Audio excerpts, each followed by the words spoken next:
atípica, para dizer o mínimo, porque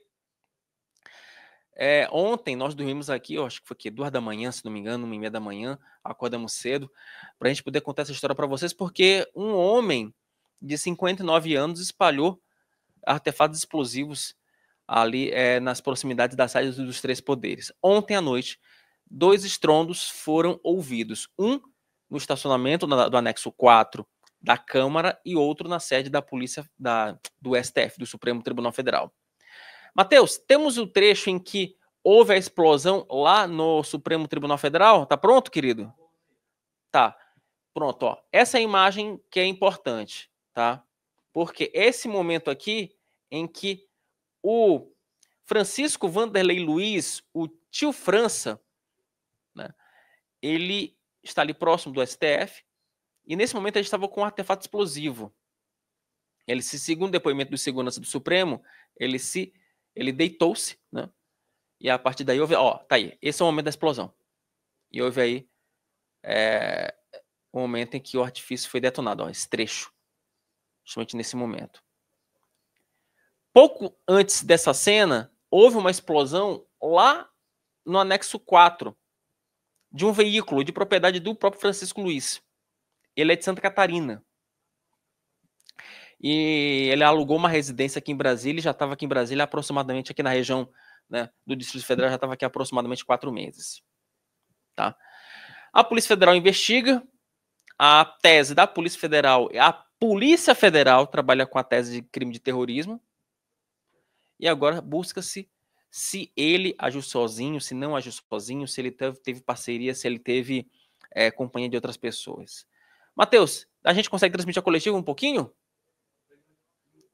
Enquanto a gente consegue, porque nesse momento o delegado-geral da Polícia Federal, o André Rodrigues, ele presta esclarecimentos, ele dá uma entrevista coletiva falando justamente sobre esse caso.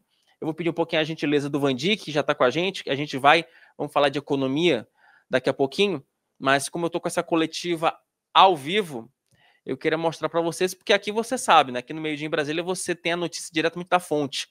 Aqui não tem terceiro, aqui não tem WhatsApp de ministro. Aqui você pega diretamente da fonte, aqui você bebe diretamente da fonte.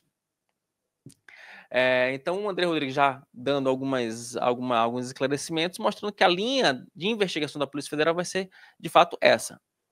Agora sim, vamos acompanhar, nesse momento, um trechinho da coletiva do delegado-geral da Polícia Federal, André Rodrigues. Passar por um processo de melhoria para dar mais ferramentas, mais instrumentos para as agências de segurança pública, especialmente as polícias judiciárias, atuarem. Então, um momento que eu quero tornar muito claro, eu já falei algumas vezes, é de extrema gravidade e mostra que essas pessoas, e hoje houve novos envios de mensagens, de e-mails com ameaças à Suprema Corte, eles estão aí, estão ativos e precisam, de fato, ser combatidas nos limites da lei, nos limites da Constituição, para que sejam responsabilizados. Isso não é um esforço só das polícias, mas é um esforço de toda a sociedade, de todas as instituições que têm um papel fundamental. Vladimir Neto, Globo. Olá, boa tarde, doutor André, doutor Télio, doutor Coca. Daqui a pouco a gente volta com essa coletiva, inclusive com trechos dela aqui no nosso meio-dia em Brasília. Então, deixa eu aproveitar para falar sobre o ministro Alexandre de Moraes, porque hoje pela manhã ele falou sobre esse caso durante um evento no Conselho Nacional do Ministério Público e, pelas palavras do Alexandre de Moraes, esse episódio que nós vimos ontem, ele vai ter uma consequência direta nas investigações relacionadas a 8 de janeiro. Matheus, solta por gentileza aí o ministro Alexandre de Moraes. Combatendo isso. O que ocorreu ontem no Supremo Tribunal Federal, a explosão de 2 bombas e depois, durante as diligências da Polícia Federal, a casa da pessoa que acabou morrendo, outras 2 bombas estouraram assim que a Polícia Federal entrou e, por sorte, competência da Polícia Federal, eles utilizaram aquele robozinho antibomba para abrir as portas, senão poderia ter ocorrido algo mais fatal. Mas o que ocorreu ontem não é um fato isolado do contexto. Queira Deus, e a Polícia Federal vai analisar, e os autos já estão com o presidente do Supremo Tribunal Federal, o ministro Barroso, para analisar, a presidência que analisa eventual prevenção em relação às demais investigações já em curso, mas, como eu disse, queira Deus que seja um ato isolado, esse ato, mas no contexto, é um contexto que se iniciou lá atrás, quando o gabinete do ódio, o famoso gabinete do ódio, começou a destilar discurso de ódio contra as instituições, contra o Supremo Tribunal Federal, principalmente, contra a autonomia do Judiciário, contra o Supremo Tribunal Federal, não só como instituição, mas contra as pessoas, os ministros do Supremo Tribunal Federal e as famílias, os familiares de cada um dos ministros. Isso foi se avolumando sob o falso manto de uma criminosa utilização da liberdade de expressão, ofender, ameaçar, coagir, em lugar do mundo, nenhum lugar do mundo, isso é liberdade de expressão, isso é crime. Isso foi se agigantando e isso resultou, a partir da tentativa de descrédito das instituições, isso resultou no 8 de janeiro. Rodolfo, deixa eu te aproveitar, deixa eu te chamar para a gente fazer uma análise, porque em casos como esse é preciso muita cautela. De fato, vamos trabalhar com os fatos. De fato, a vítima, né? A vítima desse caso, o Francisco Vanderlei Luiz, ele de fato foi candidato em 2020 pelo PL. Só que isso foi em 2020. Bolsonaro entra no PL em 2021. Surgiram algumas informações agora pela manhã de que ele tinha uma ligação com os apoiadores de Bolsonaro, que ele participou, inclusive, dos acampamentos, não aqui em Brasília, mas no Brasil, os acampamentos que pediam ali por uma intervenção militar no final de 2022. Mas isso, gente, está tudo na fase prévia de investigação. É preciso ainda levantar muita coisa. Inclusive, daqui a pouco eu vou exibir uma entrevista que eu fiz com um deputado federal que teve contato com ele antes desse episódio, em que ele fala que ele sentiu que o França, como ele é chamado, ele estava abalado emocionalmente por uma separação. Rodolfo, diante desse quadro, eu acho que não me parece nada confortável e também não me parece nada responsável você ter um ministro do Supremo já indicando o que deve acontecer nos próximos passos, porque me parece que, de novo, né, é você antecipar o julgamento de um processo penal em curso. E eu acho que não é o momento ainda para se tirar qualquer tipo de conclusão, é o momento de se investigar, é o momento de se levantar informações. A partir do momento que você levanta as informações, aí sim é que você toma as providências e chega a todas as conclusões possíveis sobre esse caso. Boa tarde, Rodolfo. Boa tarde, Wilson. Boa tarde para os nossos espectadores. Eu concordo com você, Wilson. Estou até terminando de escrever uma análise sobre isso para publicar no Antagonista. De fato, acabou de acontecer, mas a questão é que quem define o que vai ocorrer é o ministro Alexandre de Moraes. Desde 2019. Desde que começou o inquérito que foi aberto, o inquérito das fake news, de ofício, pelo próprio Supremo Tribunal Federal, sem ser provocado pelo Ministério Público, sob a alegação de proteger o STF, quem comanda tudo que gira em torno disso é o ministro Alexandre de Moraes, com a anuência dos seus colegas de Supremo Tribunal Federal. Então, ele já traçou, está claro aí, ele já traçou o paralelo entre o que ocorreu na noite de quarta-feira, entre o que ocorreu no dia 8 de janeiro de 2023 e o que está sendo investigado em diversos inquéritos pela Polícia Federal e pelo que vários daqueles que estiveram nas sedes dos 3 poderes em 8 de janeiro de 23 foram condenados. Eles foram condenados pelo STF por tentativa de golpe de Estado. Então, o Alexandre de Moraes já colocou o que ocorreu na noite de quarta-feira nesse contexto. Quem vai tirar? Não tem quem tire. Então, já está encaminhado.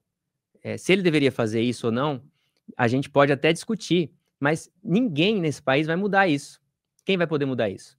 Né? O ex-presidente Jair Bolsonaro publicou uma nota na sua rede social, lá no X, no seu perfil, para pedir pacificação. Mas, nesse momento, isso não chega a fazer muita diferença, porque ele está numa condição de inelegibilidade, da qual ele estava tentando sair com a esperança de que a eleição do Trump pudesse ter algum impacto nisso, nos Estados Unidos, mas agora parece tarde demais, porque está tudo traçado já, o roteiro já está traçado, e quem escreve o roteiro é o ministro Alexandre de Moraes. Então, assim, eu não consigo ver muita perspectiva para que, ainda que o tio França, né, como é conhecido, o autor dessa ação na noite de quarta-feira, e que faleceu durante a ação, seja descolado de alguma forma do Bolsonaro, porque ele está no contexto, e o Alexandre de Moraes usou essa palavra, o contexto. E o que importa para o Alexandre de Moraes é o contexto. E o contexto é muito desfavorável, de fato, para o Jair Bolsonaro. Nessa análise, só para terminar rapidinho, Wilson, que eu estou terminando de escrever, eu digo que esse caso do tio França, ele é mais parecido com o do Adélio Bispo do que com o do 8 de janeiro. Porque, ao que tudo indica, por enquanto, ele agiu sozinho e estava descontrolado. A gente vai falar um pouco mais sobre a informação que você pegou com o deputado, que era amigo do tio França, de que ele passou por algumas questões que justificariam ou explicariam o desequilíbrio dele. A questão é que, até hoje, apesar de o Adélio Bispo ter sido condenado, mas também ter sido classificado como inimputável por questões psiquiátricas, ainda hoje tem aliado do Bolsonaro que fala: quem mandou matar Jair Bolsonaro?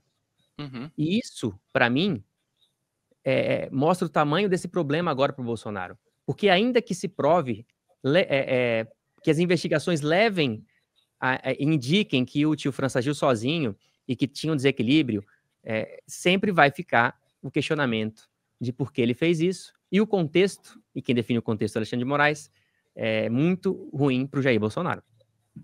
É algo que, inclusive, hoje pela manhã, eu já sondando ali com algumas fontes do Supremo, o que elas me falam? Wilson, se a Polícia Federal, de fato, pedir o indiciamento do Jair Bolsonaro por ser, entre aspas, o mentor intelectual dos atos de 8 de janeiro, que é o que se caminha, que se desenha, a situação que já era ruim ficou ainda pior com essa questão, com o que nós vimos ontem em Brasília. Por quê? Como o caso ainda está sob investigação, já tem integrantes ali da Polícia Federal que querem vincular esse episódio ao 8 de janeiro. Já querem fazer a vinculação. Não, olha, porque houve uma influência externa de Cicrano, Beltrano, e isso culminou na morte de uma pessoa. Então já há esse movimento. De novo, se esse movimento vai se concretizar daqui a 2 semanas, que é a expectativa que o inquérito da PF ele seja concluído no final de novembro, se isso vai se concretizar, aí só o tempo vai dizer. Mas neste primeiro momento, hoje, 14 de novembro, o cenário que se desenha é esse. E a fala do Alexandre de Moraes, sendo duro, já antecipando, inclusive, até uma questão de mérito, é outro elemento que nos ajuda a compor esse quebra-cabeça e que, como eu falei na abertura desse bloco, ele pode, de fato, ter um elemento, pode ter uma consequência direta para o ex-presidente da República. E aí, Wilson, só para completar essa análise, ainda que seja ou pareça injusto, porque, inclusive, tem partidário do Jair Bolsonaro compartilhando nas redes sociais trechos dessas ameaças, publicações que o tio França fez nas redes sociais dele antes de cometer esse ato de quarta-feira, dizendo que tinha ali uma crítica, inclusive, ao Jair Bolsonaro. Mas, ainda que isso exista, a questão é que o contexto, e essa é a palavra-chave, desde 2019, de tudo isso que está acontecendo, dos processos que estão correndo no STF, o contexto é muito difícil sair desse contexto. E aí é um risco, ainda que possa se considerar injusto o que vai acontecer, ou a consequência disso, ou a associação dessa questão com o Jair Bolsonaro, a questão é que o Jair Bolsonaro faz parte desse contexto, sim, e é muito difícil ele sair disso. Então, péssimas notícias para o Bolsonaro e para as expectativas que ele tinha sobre 2026. E agora para concluir de vez, Matheus, coloca por gentileza aí o tweet do próprio ex-presidente falando sobre esse caso, porque esse tweet ele ilustra um pouco esse temor ali da ala bolsonarista.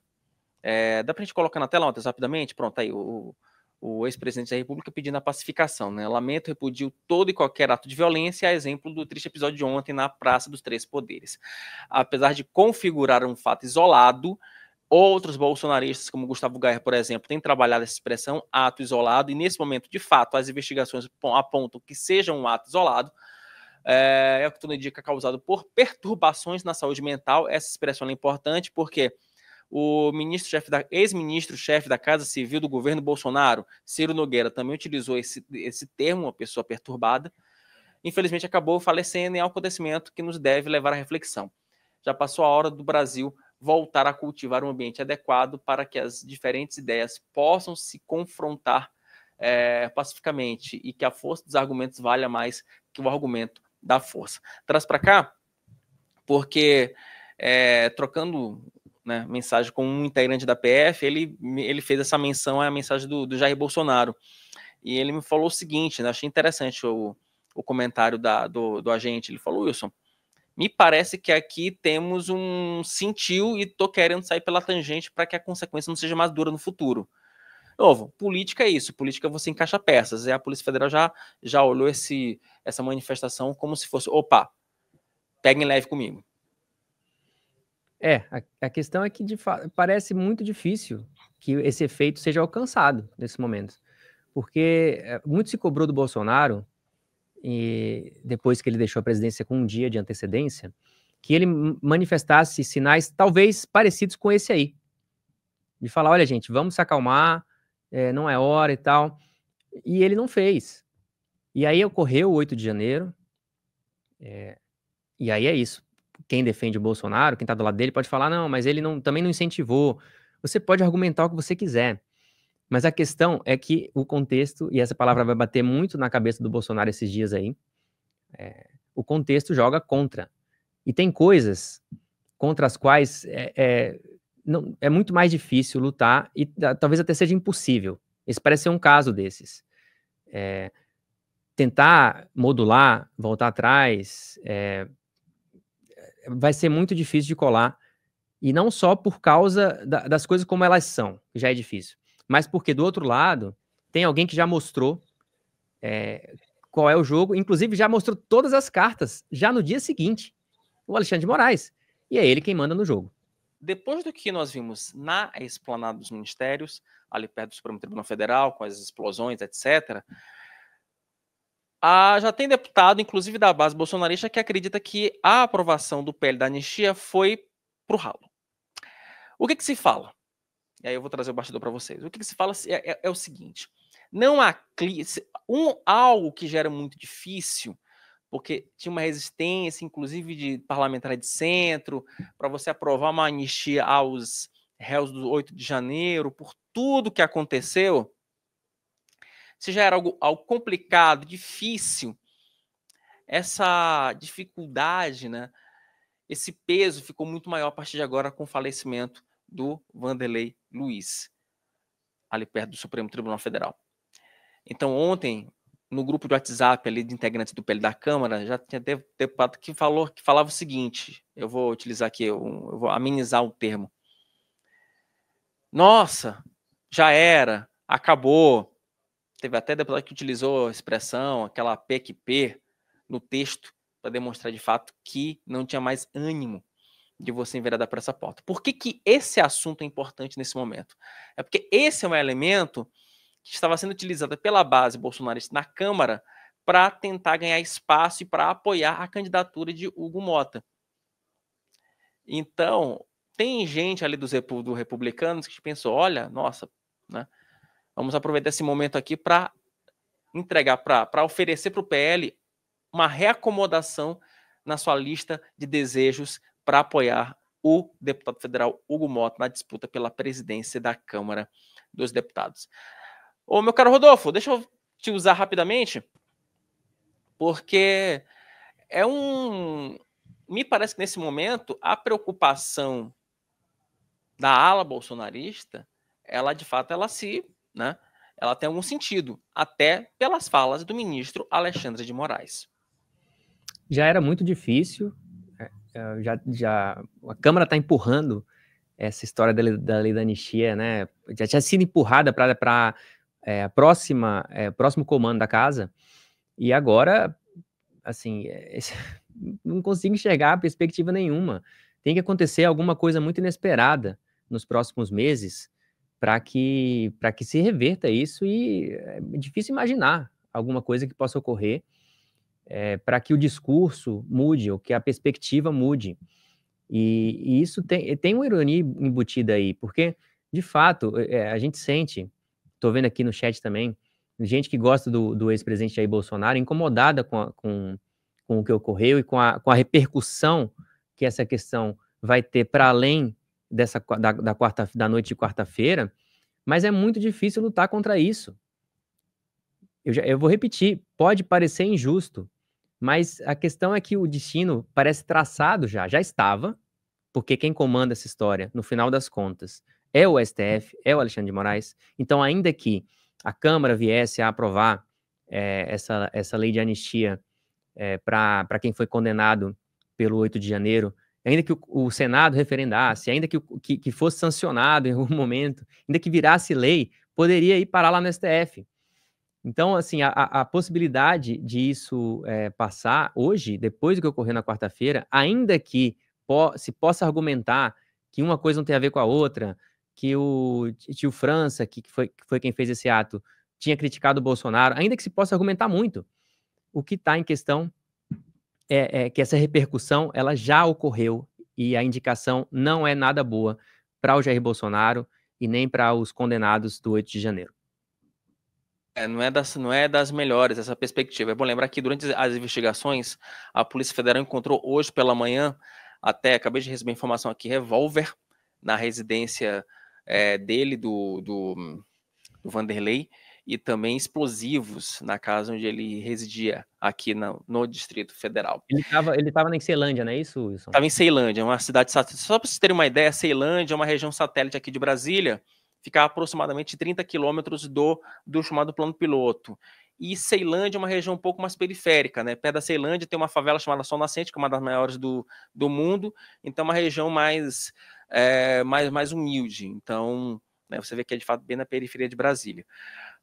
Hoje pela manhã eu conversei com o deputado federal Jorge Gotten, do Republicano de Santa Catarina, para tentar entender um pouco quem é esse personagem, né? Quem é o Francisco Vanderlei Luiz, autor desse ato lá na Praça dos Três Poderes.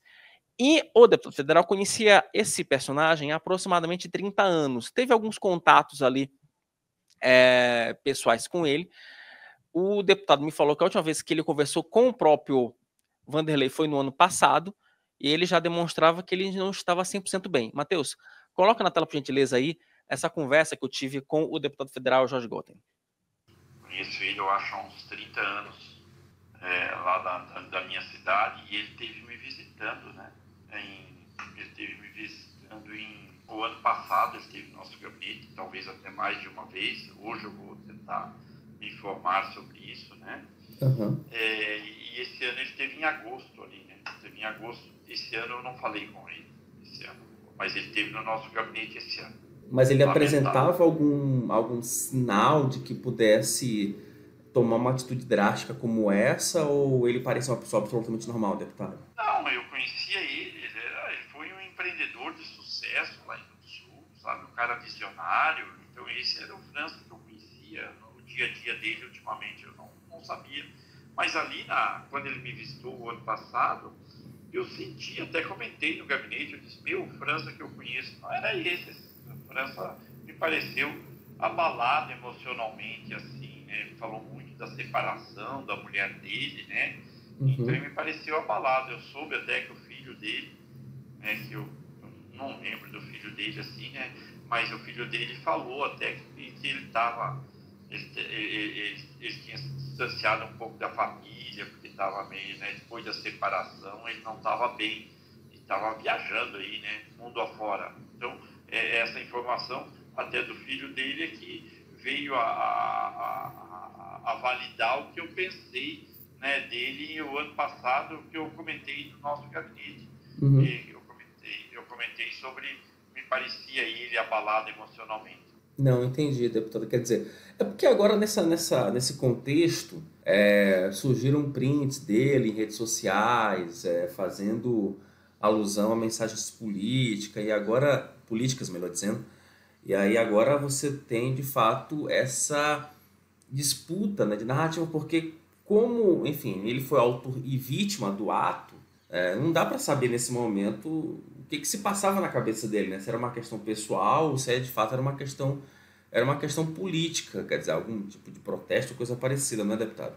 Não, também me surpreende isso, né? As informações que estão chegando me pega de surpresa também. Eu estou acompanhando isso por vocês também, né? Pela imprensa. Então, é lamentável. Eu até me parece assim, que ele quis chamar atenção para o ato que ele ia fazer, né?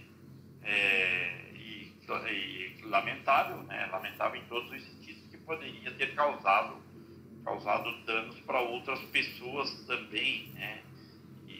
E outras intenções que porventura ele pudesse ter, claro que eu desconheço totalmente. Entendi. Agora, deputado, só para fechar, nas poucas conversas que o senhor teve com ele demonstrava ali algum alinhamento político para a esquerda, para a direita? Como é que era esse trato político com ele? Porque ele se candidatou pelo PL, mas numa época em que o PL formava coligação com o PDT. Então é uma coisa meio híbrida, não é? Quer dizer, como é que era o trato dele assim no cotidiano, politicamente falando, deputado? Não, eu não lembro se nós chegamos, né, colocar esse assunto político em pauta, porque foi um encontro de conterrâneos, de amigos, que a gente tinha tanta coisa para a gente lembrar, para falar, que não conversamos de política, né? Eu não lembro de ter conversado de política, e se eu conversei, claro, não vi viés nenhum dele nesse sentido, não, nada que me chamasse a atenção de algo diferente no comportamento dele por motivação política. Eu realmente não senti isso. A imagem que eu tenho dele é essa imagem, e quero levar essa imagem, né, de um conterrâneo, de um amigo, né, querido por mim e querido pela comunidade lá de Rio do Sul, que é uma cidade ordeira, uma cidade pacífica, que estamos passando por esse momento. Então, só lembrando, o Luiz Vanderlei, o Francisco Vanderlei Luiz. eu acabei confundindo os nomes. O seguinte, ele se candidatou, né, para o cargo de vereador e teve 98 votos, que não teve nem 100 votos. Matheus, coloca na tela, por gentileza, porque circulou também prints de conversas dele, quase em tom de despedida. Ele postou uma imagem dele e embaixo uma mensagem. Coloca aí, por gentileza, Matheus. Abre essa tela. Vamos brindar, não chores por mim, sorria. Entrega minha vida para que as crianças cresçam com liberdade. Traz para cá, Matheus, porque, de novo, né, tá tudo muito na fase prévia de investigação. E deixa eu só dar um oi alegre aqui para o Júlio César, que ele tá falando, nossa, nunca vi o programa tão down. Amigo, vou despertar com você, meu amigo. Dormi 4h30 de ontem para hoje, com uma notícia dessa que não tem cristão que consiga deixar o ânimo para cima. Mas você é a nossa razão da gente conseguir fazer esse programa com ânimo, mesmo dormindo 4 horas de um dia para o outro. Meu caro Rodolfo, esse aqui é o ponto. Tá tudo... A situação está toda em fase muito embrionária. Então, fazer qualquer ligação nesse momento, se foi um ataque terrorista, se não foi, inclusive, tem até uma delegada, a aluna da Vico, que já participou aqui do meio-dia, que ela falou, gente, não dá para se encaixar isso como crime de terrorismo, tá? Se ele estivesse vivo, ele seria enquadrado em outro típico penal, mas não como terrorismo. Então, como dizem por aí, né, Rodolfo? Um pouquinho de calma, cautela, não faz mal para ninguém. Wilson, sim, é verdade, concordo com você. Por outro lado, do ponto de vista político, a coisa já está definida. Essa é a ironia dessa história. A gente, obviamente, tem que esperar a investigação. O diretor-geral da Polícia Federal disse que não sabe qual é a motivação, ele falou, e aí foi uma declaração responsável, diferente do que, por exemplo, o advogado-geral da União fez na própria noite de quarta-feira, falando em ataque às instituições e tal. Assim, tem essa parte que é a política e tem a parte que tem que ser feita, de fato, com um trabalho sério, correto, que é a investigação. Agora, volto ao ponto original do que a gente falou. Ainda que essa investigação demonstre que se trata, ou que se tratou, de um ato isolado, de um homem desequilibrado por questões pessoais, como sugere o que o deputado falou para a gente, ainda que isso venha a ocorrer daqui a 4, 5 meses, o efeito político já terá sido feito e dificilmente vai ser desfeito por conta da conclusão policial.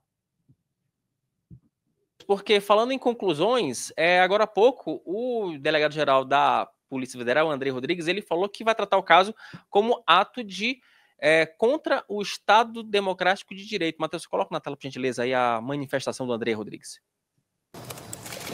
Como todos já acompanham, têm acompanhado, houve esse lamentável episódio onde um cidadão de 59 anos, a profissão dele é chaveiro, natural de Santa Catarina, e que estava em Brasília há cerca de 3 ou 4 meses, foi candidato a vereador, tem filiação partidária e cometeu o ato que todos acompanhamos. Então, logo tomei conhecimento desse episódio, determinei que as nossas equipes fossem ao local, a equipe de perícia, a nossa equipe de papiloscopia, ou seja, de identificação humana, e também a nossa unidade de investigação, a nossa equipe de investigação antiterrorismo.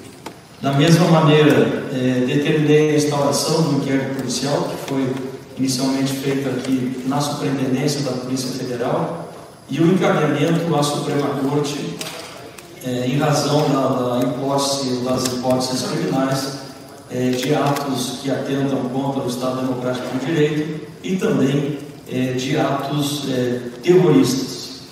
Então, nós estamos tratando esse caso sobre essas duas vertentes e, por isso, na nossa unidade de antiterrorismo está atuando diretamente nesse caso. O fato, né, Rodolfo, é que essa notícia repercutiu desde ontem. O presidente do Senado já se manifestou, mas eu quero destacar uma fala da presidente do Tribunal Superior Eleitoral, Carmen Lúcia, dada hoje pela manhã. Às vésperas da data da comemoração da Proclamação da República, que será amanhã, 15 de novembro, o Brasil foi dormir preocupado com os acontecimentos que tiveram lugar, especialmente na Praça dos Três Poderes e nas imediações do Supremo Tribunal Federal, num ato grave de tentativa de uma pessoa acercar-se daquele lugar, como foi amplamente divulgado. O Brasil foi dormir preocupado, nós, cidadãs e cidadãos brasileiros, acordamos ocupados em manter as nossas funções para a garantia de continuidade estável, segura e contínua das instituições democráticas. A nós, servidores, servidoras, especialmente da Justiça Constitucional e Eleitoral, compete dar continuidade às nossas funções para a preservação da necessária democracia brasileira, que não se abala diante de qualquer ato que possa eventualmente atentar ou buscar atentar contra pessoas, instituições ou funções democráticas. É isso, Rodolfo. O Brasil dormiu ontem tenso, acordou tenso, mas o que a gente espera é que as coisas caminhem para uma tranquilidade nos próximos dias, nos próximos meses, só que tem um grande problema. As coisas só vão caminhar de forma tranquila se as nossas autoridades também adotarem posturas tranquilas. E o que a Carmen Lúcia falou reforça o que tinha dito já o Alexandre de Moraes. porque a gente pode discutir, a gente vai investigar, mas o que importa é a forma como os ministros do Supremo Tribunal Federal encaram o que aconteceu. Isso não tem, aí não tem discussão. E o fato é que eles encararam, e ela deixou claro, o Alexandre de Moraes também, o ministro Flávio Dino também fez uma publicação no Instagram dele, eles se sentiram atacados. E a gente sabe muito bem o que acontece quando os ministros do Supremo Federal se sentem atacados. Isso está acontecendo desde 2019. E enquanto eles estiverem com esse sentimento, não tem possibilidade de qualquer avanço nesse sentido, Wilson, de entendimento, porque a questão é que eles estão se sentindo atacados. E a reação deles as reações, algumas são, digamos, legítimas, mas desde 19, e é importante bater nessa tecla, é fora do que se espera da institucionalidade. Desde que se abriu um inquérito por conta própria, e a partir disso, eles nunca mais foram fechados. Então, assim, esse tipo de ação que ocorreu na quarta-feira de noite, ainda que possa ser por acaso, ela reforça um sentimento que vai manter as coisas como estão ou piorar sob a perspectiva institucional.